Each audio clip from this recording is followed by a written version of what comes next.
All right, hi class. We're going to go ahead and take some notes on the slideshow here about our colonial heritage. We're moving out of pre-Columbian and into contact and into American culture. A little bit more about American culture.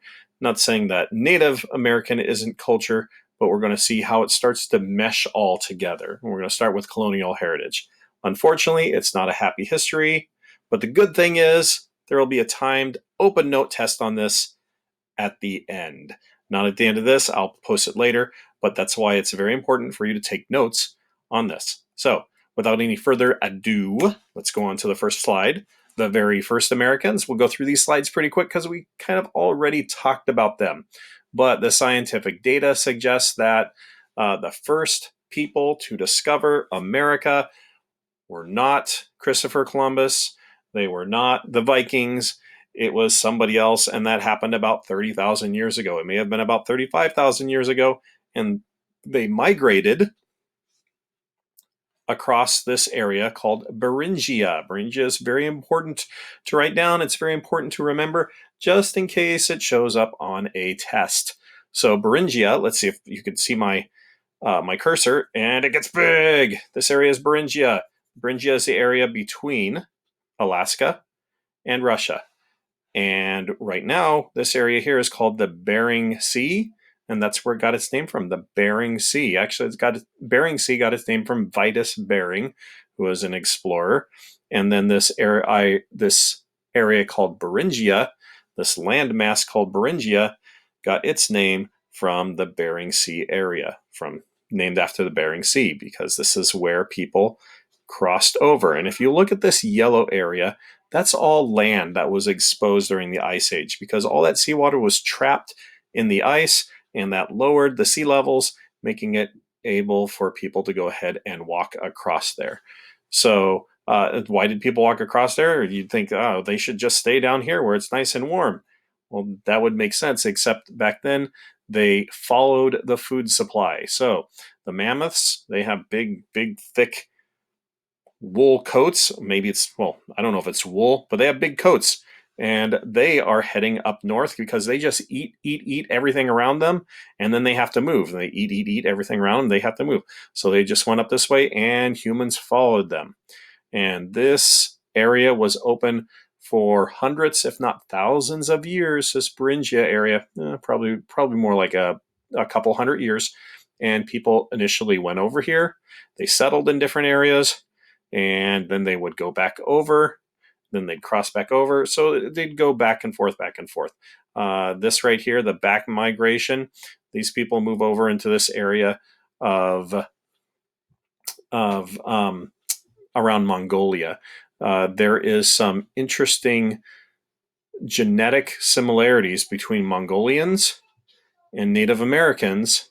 And what's crazy is that they find out that Native Americans, the DNA from a lot of the Native American tests, are actually older than the ones of Mongolia. So that suggests that people went over here, they settled down, then they moved back over and settled in Mongolia.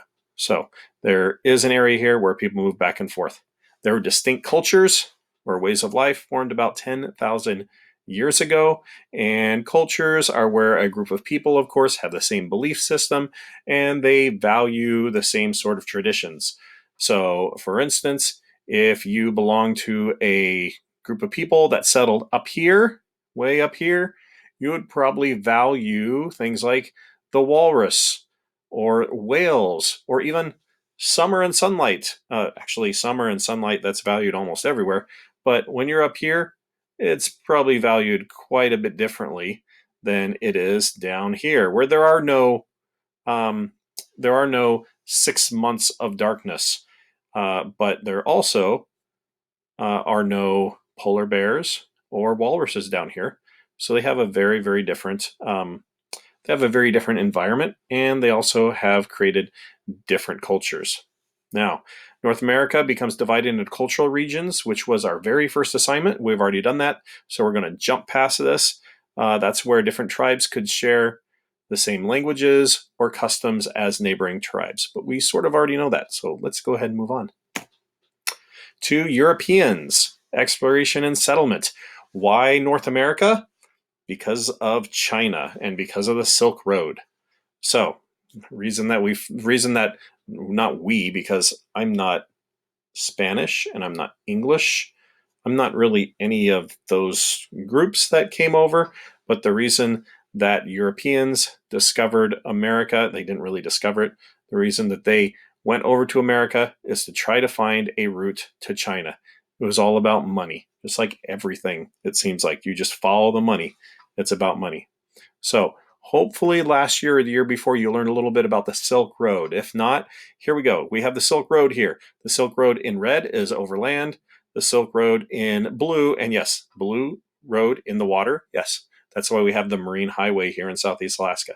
This is all part of the Silk Road, and it's not one road, it's more of a network of roads. In 1435, Constantinople, which is right here, boop, boop, boop, right there. It used to be called Byzantine, and then it was called Constantinople, and today it's called Istanbul. So it's changed its name a few times. Anyway, Constantinople, it fell to the Turks. The Turks are these people over here. They have a different religion, which is Muslim, a different religion from the Europeans, which is dominated by Christian. They don't get along very well because they both share the exact same holy site over here in Jerusalem, and they don't get along.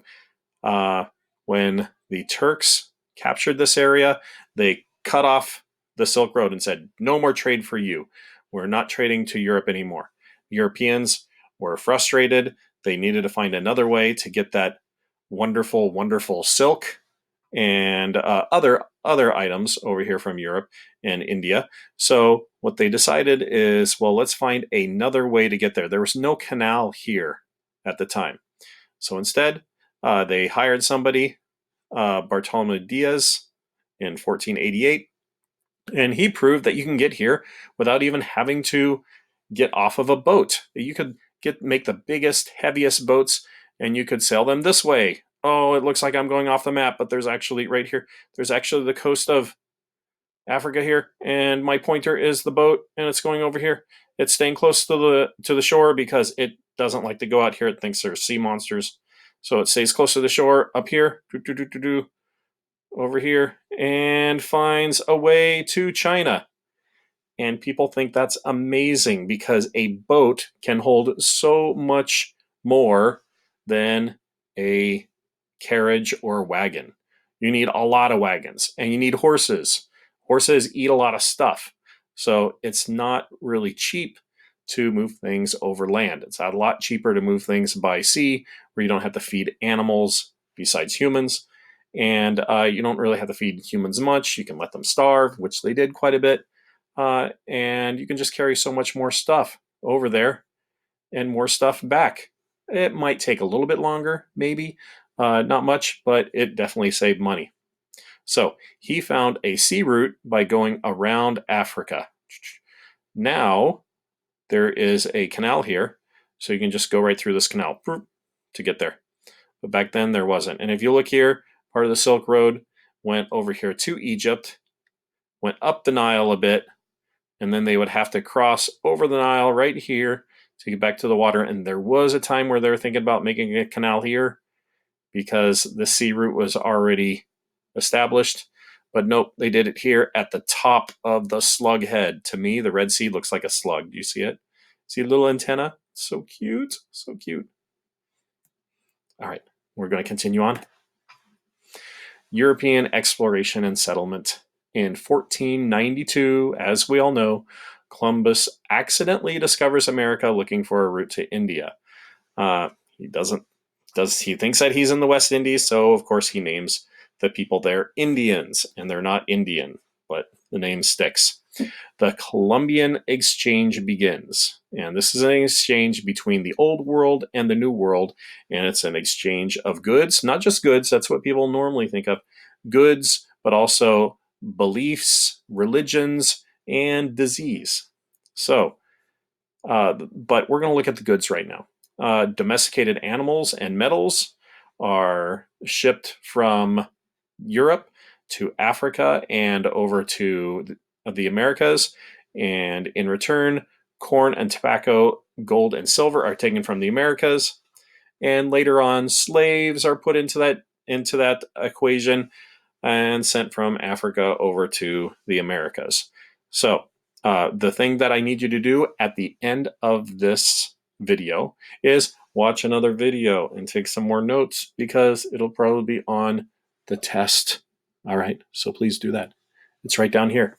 Khan Academy, Columbian Exchange, https://u.b what slash Plivjikdiklik. I don't know what that says. That didn't sound right. All right, delete that. I'll have to delete that later and edit it out so it sounds okay. Plijvijkdiklik. Still sounds bad. No. All right, don't try to say this word. Just type that stuff in. Or better yet, just click on the link that I will have in Canvas. Ta-da! Let's hope that it worked. All right. And that's the first part of this slideshow. And you'll watch the rest of it and take more notes later. Okay? All right. So after you're done, go ahead and get the rest of your work done. Go outside, do something fun, and then come back tomorrow for the next video. All right. Bye-bye.